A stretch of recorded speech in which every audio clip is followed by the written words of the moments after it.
If you have never played a Monster Hunter game before, Monster Hunter Rise is a great entry point for any type of player out there who wants to get into the world of Monster Hunter.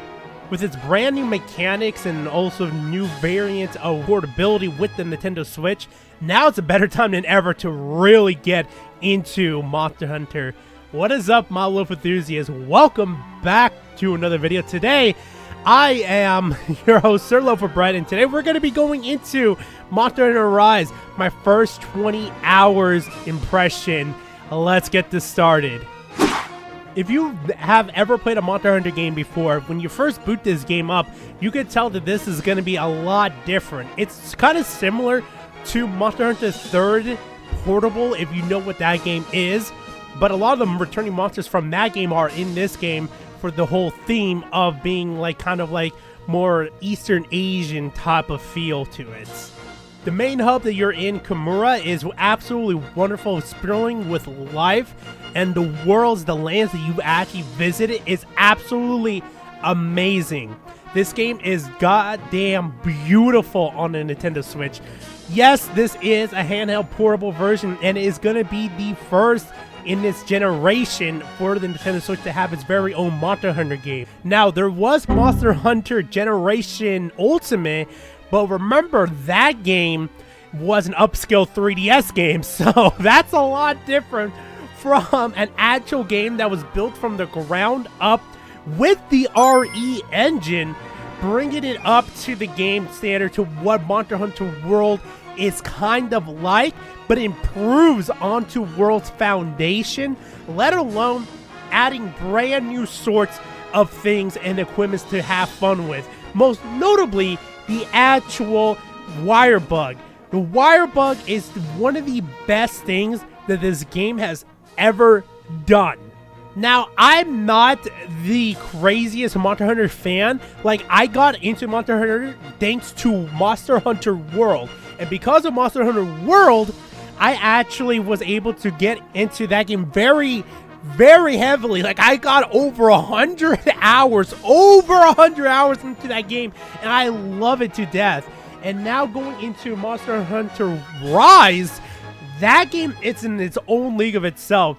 Like, it has improved onto that game. What Monster Hunter World did to improve the whole format to make it more appealing to newcomers just like myself, it actually built onto that and even made it even better when it came to actual recovery time at the speed of the game. The speed, like, it still has the Monster Hunter speed that you know and you love from if you play through World and you play through the other games. But now it's just even more refined. Like, it's actually much more agile, much more different thanks to the wire bug mechanic. The wire bug mechanic in the game has absolutely drastically changed the game. Not only that, with the monsters, the new monsters they have brought in, they are much more agile than before. Let alone the returning monsters are actually more agile as well, to accommodate to how you're able to recover fast, how you're actually able to use different type of weapon variants with the brand new wire bug. Each weapon variant that you have has a wire bug technique called a switch skill, and all these type of different variation of these switch skills rely onto the wire bug, and you could customize your own weapon completely to your own playstyle from someone else who uses like a hammer, a longsword, a hunting horn, etc. Now, mainly for me, I stuck with the longsword because that's how I've always been. I'm an anime weeb guy, okay? I get it! But this game has completely changed that perspective onto me, because not only now that I can have different type of formats with my longsword, I can have a different kind of build of longsword from someone else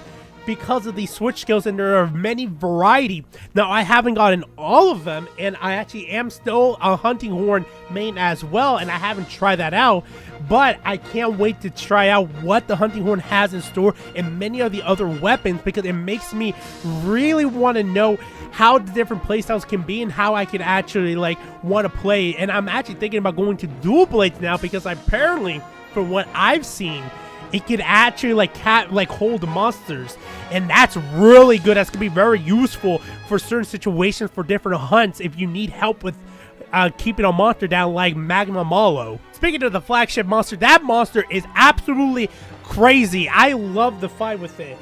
It's one of those this is like one of those type of games where like they like to introduce a brand new mainstay to the series, and they're actually testing it out with the wire bug, and that monster is very agile. He's very fast, and he's going to kick your butt a lot if you are not prepared for him. This is where like you actually have to prepare and actually understand how to use the wire bug efficiently to be able to play a game like this.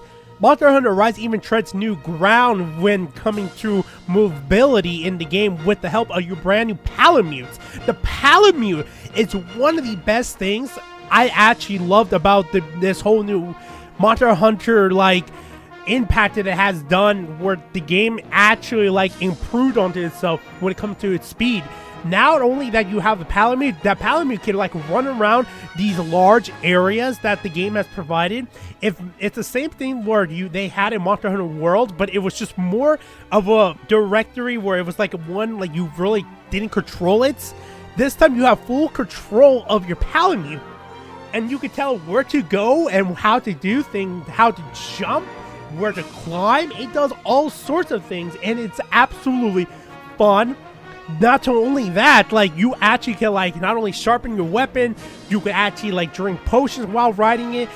You're actually like keeping up with the monster every time you do that. Now you don't even have to sit down to actually do any of those type of things. You just ride your Palamute and move around. Even when you're fighting the monster, you call your Palamute, you can just like sharpen your blade without standing there. You could actually like run a little bit more faster while riding your Palamutes and actually like drinking potions and being careful with the monsters that are actually attacking you. The game has gone to a point where I did not expect it to be super agile, super fast paced now, and it's gonna be kind of hard for anybody who wants to get into the older Monster Hunter games to go back into those games when they are so slow. And that might be a negative to some people who wants to try out the other games. And I believe the last traditional Monster Hunter game that was ever released was Monster Hunter Double Cross or Monster Hunter Generations Ultimate, however you want to call it in your region of the world. But if you are a newcomer to the Monster Hunter franchise and you own a Nintendo Switch, this game is where you need to start. 20 hours into this game, I am addicted. Obviously, like that's not like a huge amount from what other Monster Hunter players count as like being experienced into a game, but I've had my fair share already with World, playing over 100 hours and going into this game. I already love it. I'm actually quite afraid going back into Monster Hunter World because of the brand new mechanics they have brought into this game. This game really does change the climate of Monster Hunter and what a Monster Hunter game can be. If you have the chance to play this game, if you want to get into Monster Hunter, now it's a better time than ever to get into the Monster Hunter franchise. I don't typically give review scores to any of the games that I play, and I don't tend to give you one right now, but like I'm gonna say this flat out, I really like this game. If this had to be any type of rating for this game, this had to be high on my list for a third-party Switch game. This game has blown my expectations. The online play, let it be a little bit like the frames do dip depending on how many people there are. The game still holds up a steady frame rate even on online play, let alone the game still looks as gorgeous. It looks definitely a lot better than Generations Ultimate, but the game still looks a lot gorgeous, and it could be a lot better once we actually get that initial rumored PC port to Monster Hunter Rise, if that's ever going to happen. If it does, that game will definitely benefit from the PC hardware, and hopefully there will be some type of way you could transfer characters over from the PC version to the Switch version. Highly doubt that, because this is Monster Hunter, this is Capcom. They haven't done anything like that. So if you do want to start this game now, be be noted that like this is a perfect start to get into Monster Hunter. But if you play on PC, chances are the game is going to run a lot better, look a lot better on the PC platform if that does ever happen. Overall, this is a fantastic game. I highly recommend it to anyone who wants to try out Monster Hunter. Go play the game, become a hunter, and you know what? Have fun with it. Before I end the video off, I want to thank ZDB and also Kayvon for helping me with getting some footage for this game. I really do appreciate you two doing that for me. You know, we were just playing a bunch of hunts. You know, I'm just making B-roll, and you guys really did help me out. I really do appreciate that. Other than that, thank you guys for watching. If you liked today's video, hit that like button. Also hit that subscribe button as well. Not to mention, follow me on Twitter at Solo4Brad, because remember, big number means better person, and we need I would love to have a lot more people following me. Other than that, thank you guys for watching. Appreciate all the love and support. Have yourself a goddamn good one. Remember, guys, stay safe out there, wear a mask, and I'm just a guy on the internet, and I'll see you guys next time. Ciao.